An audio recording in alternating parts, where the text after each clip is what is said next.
विघ्नेश्वर संहिता अध्याय 2 शिव पुराण का परिचय। सूत जी कहते हैं, साधु महात्माओं, आपने बहुत अच्छी बात पूछी है। आपका यह प्रश्न तीनों लोगों का हित करने वाला है। मैं गुरुदेव व्यास का स्मरण करके आप लोगों के स्नेहवश इस विषय का वर्णन करूंगा। आप आदर पूर्वक सुने। सबसे उत्तम जो शिव पुराण है वह वेदांत का सारस्व है तथा वक्ता और श्रोता का समस्त पाप राशियों से उद्धार करने वाला है। इतना ही नहीं, वह परलोक में परमार्थ वस्तुओं को देने वाला है कि कल्मश राशि का विनाश करने वाला है। उसमें भगवान शिव के उत्तम यश का वर्णन है। ब्राह्मणों, धर्म, अर्थ, काम और मोक्ष, इन चारों पुरुषार्थों को देने वाला वह पुराण सदा ही अपने प्रभाव की दृष्टि से वृद्धि या विस्तार को प्राप्त हो रहा है।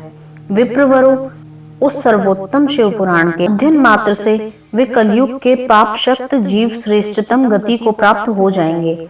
कलयुग के महान उत्पातक तभी तक जगत में निर्भय होकर विचरेंगे जब तक यहाँ शिव पुराण का उदय नहीं होगा। इसे वेद के तुल्य माना गया है।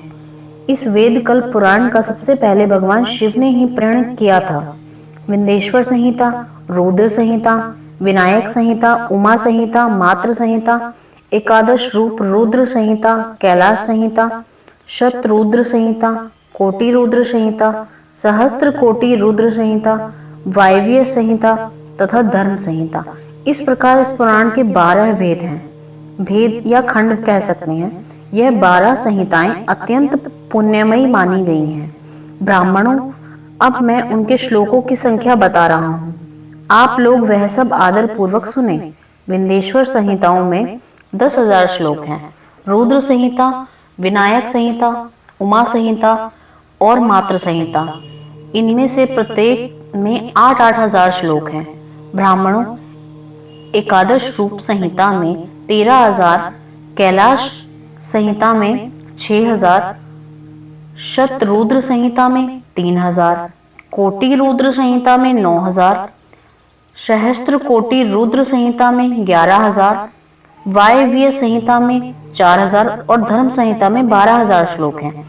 इस प्रकार मूल शिव पुराण की श्लोक संख्या 1,00,000 है, परंतु व्यास जी ने उसे 24,000 श्लोकों में संक्षिप्त कर दिया है। पुराणों की क्रम संख्या के विचार से इस शिव पुराण का स्थान चौथा है। इसमें 7 संहिताएं हैं। पूर्व काल में भगवान शिव ने श्लोक संख्या की दृष्टि से 100 करोड़ श्लोकों का एक ही पुराण ग्रंथ ग्रथित किया था। सृष्टि के आदि में निर्मित हुआ वह पुराण संहिता अत्यंत विस्तृत था।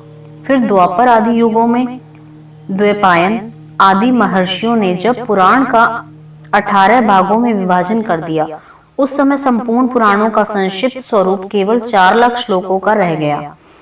उस समय उन्होंने शिव पुराण का 24,000 श्लोकों में प्रतिपादन किया।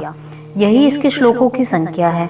यह वेद तुल्य पुराण 7 संहिताओं में बटा हुआ है। इसकी पहली संहिता का नाम विंध्येश्वर संहिता है, दूसरी रुद्र संहिता समझनी चाहिए, तीसरी का नाम शत रुद्र संहिता, चौथी का कोटि रुद्र संहिता, पांचवी का उमा संहिता, छठी का कैलाश संहिता और 7वीं का नाम वायव्य संहिता। इस प्रकार ये 7 संहिताएं मानी गई हैं। इन 7 संहिताओं से युक्त दिव्य शिव पुराण वेद के तुल्य प्रमाणिक तथा सबसे उत्कृष्ट गति प्रदान करने वाला है। यह निर्मल शिव पुराण भगवान शिव के द्वारा ही प्रतिपादित है। इसे शिव शिरोमणि भगवान व्यास ने संक्षेप से संकलित किया है। यह समस्त जीव समुदाय के लिए उपकार, त्रिविधि तापों का नाश करने वाला, तुलना रहित एवं सत्पुरुषों को कल्याण प्रदान करने वाला है। इसमें वेदांत विज्ञानमय प्रधान तथा निष्कपट धर्म का प्रतिपादन किया गया है। यह पुराण ईर्ष्या रहित अंतःकरण वाले विद्वानों के लिए जानने की वस्तु है।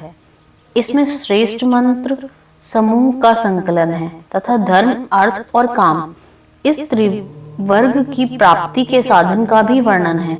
यह उत्तम शिव पुराण समस्त पुराणों में श्रेष्ठ है।